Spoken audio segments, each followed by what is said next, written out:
C-Bus.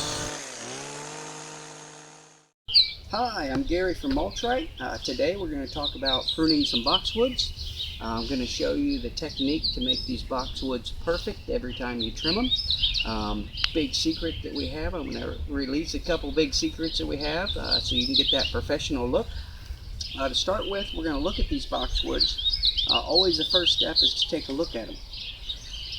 As you notice, they're different sizes and different shapes.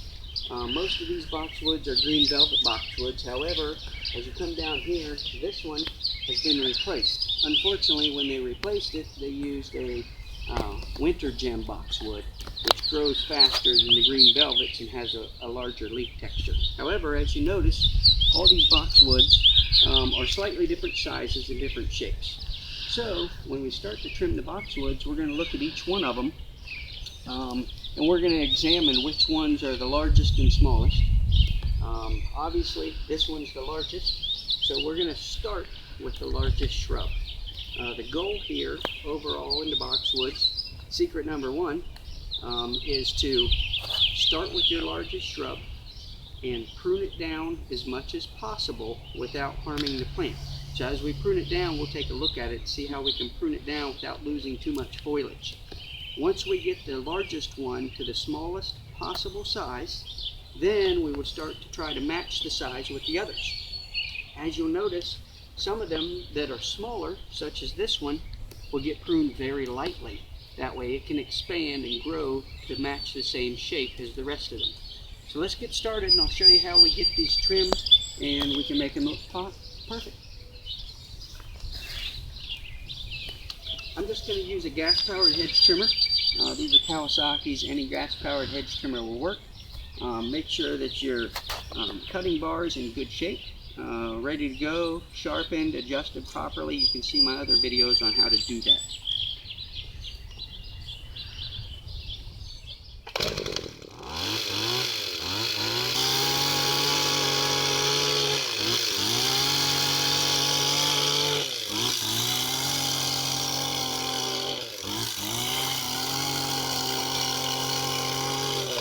I'm taking the foliage off in layers so that I can see how far down I can acceptably prune this without losing too much.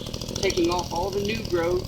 As they get down, I'll see smaller leaves, and that's where the old or the inside growth is, and you don't want to go too much past there.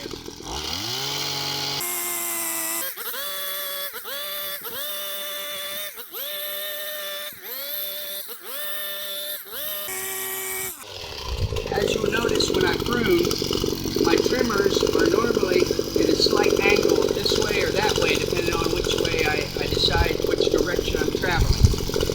I find it cuts a little better than just using them exactly horizontal. So now I've got the height right, I'm going to roughly shape around the edges. I'm not trying to be too precise yet.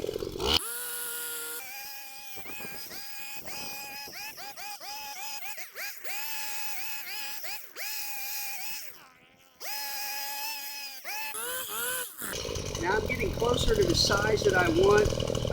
I would like it to be smaller, but since this one is so large, there's only so far down I can go and be safe on this. So I can't get much shorter or smaller on this boxwood. I'm going to now concentrate on trying to make it as much perfectly round as possible.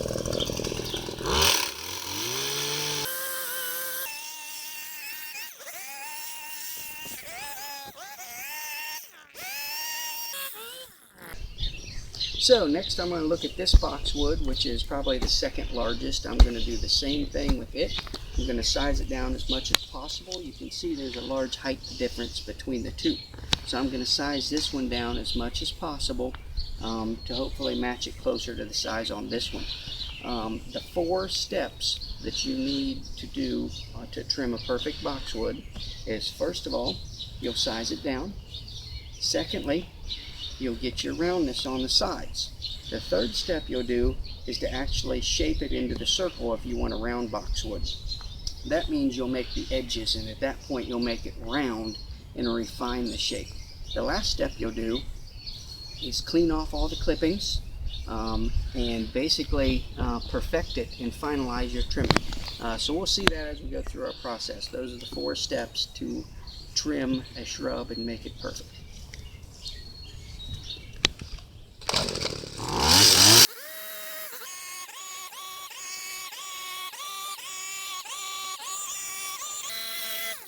Now if you come in close on the camera, you'll be able to see on the boxwoods that the leaves are getting smaller. This is my stopping point. I still have about 3 to 4 inches of foliage. There's good growth in the middle of the plant. But you notice the larger leaves are turning into smaller leaves. So this is about my stopping point of where I need to stop the shearing to retain safe foliage on the boxwood. You'll notice I don't trim these one at a time. I'll trim all of them in a group. I'll try to get them all close to the same height. Then I'll try to get them all close to the same roundness. And then we'll start to do the next 2 steps in the process. Right now I'm working on step 1 and 2, the height and the roundness.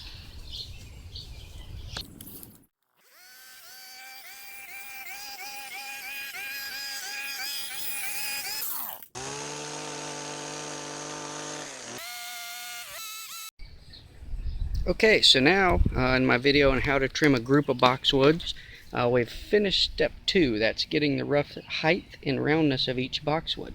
As you'll see, they're still kind of shaggy and rough. Other than the boxwood that is a different type of boxwood, we have now got most of the boxwoods all the same size and rough shape. If you take a look at them now, considering what we started with, the heights and the roundness of all the boxwoods are pretty similar, except for this one on the corner that we can't get much smaller because it's a different type of boxwood. So we've took it down as much as possible, and we've tried to make the same height on each one of these. So now, as you see, the heights are about equal.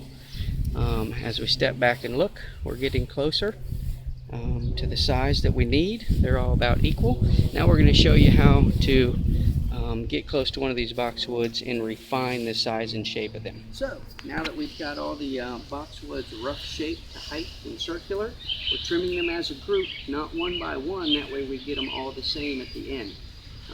That's key, to trim them all as a group. Now I'm going to start to refine these and finish each one of them up. First thing I'm going to do to refine these, and I'm going to cut around the edge at about a 45-degree angle. These are going to be round boxwoods. Even though I've cut the tops almost flat, you'll see how they end up round.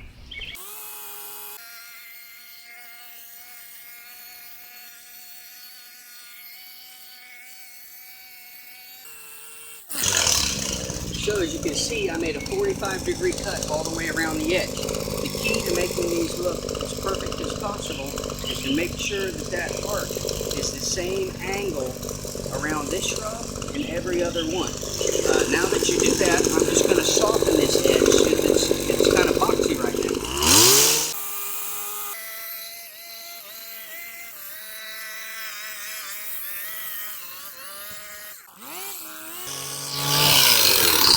Now that I've got that edge softened, I'm going to brush my boxwood off and get the clippings off now. You don't want to get the leaves or the clippings afterwards, or you're going to mess up your final surface. Notice as I brush it, I get these what I call little poppers that sprout up. So now that I've got these little guys out, I'm going to do one final. This will be your last step.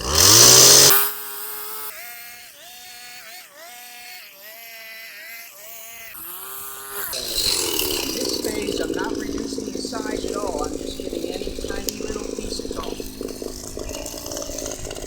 And as I do get anything on top, I'll pick those off with my hands.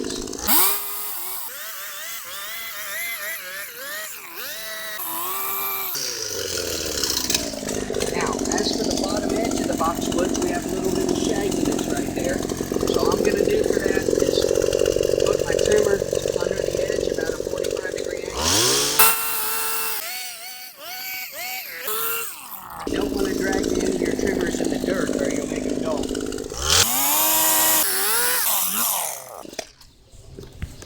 Now I have one boxwood finished. We have the rough shape on all of them. So we're going to go back and finish all of them out. Okay, so if you take a look around, we've got most of them done. Now we're coming around to this little guy. This one I wanted to select out separately here because notice it's way smaller than most of the other ones. I don't know if it was replaced later at a later date or what, but because this is so small, I'm just going to very lightly trim it to take off the little edges. That way it retains most of its size. That way next year it'll grow and match up with the rest of it.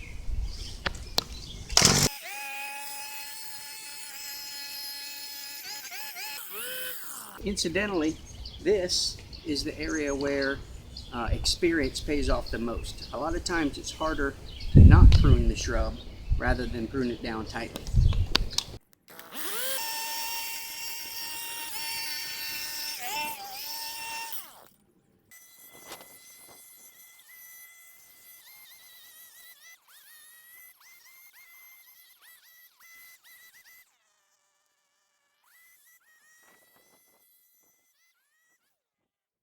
Let's take a look at the finished work. As you noticed, they were all different sizes and shapes when we started. Every year that you prune the same hedges, if you use this technique to balance the size and shape, you'll get them closer and closer. If you like perfectly pruned boxwoods, this is how they end up. You'll notice that the height and the shape on each one of them is about the same, with the exception of the winter gem boxwood that just grows differently. The small guy, we barely touched it so that it looks more sizable with the rest of the boxwoods. So if you follow these techniques, each time that you prune your boxwoods, you'll have good success. Every year, as you prune your boxwoods, do the same thing. Balance the height, balance the size and the shape of the boxwoods. Always work from your smallest or your largest boxwood first down to your smallest boxwood. That way you can know how far you can trim everything. Let's take a closer look.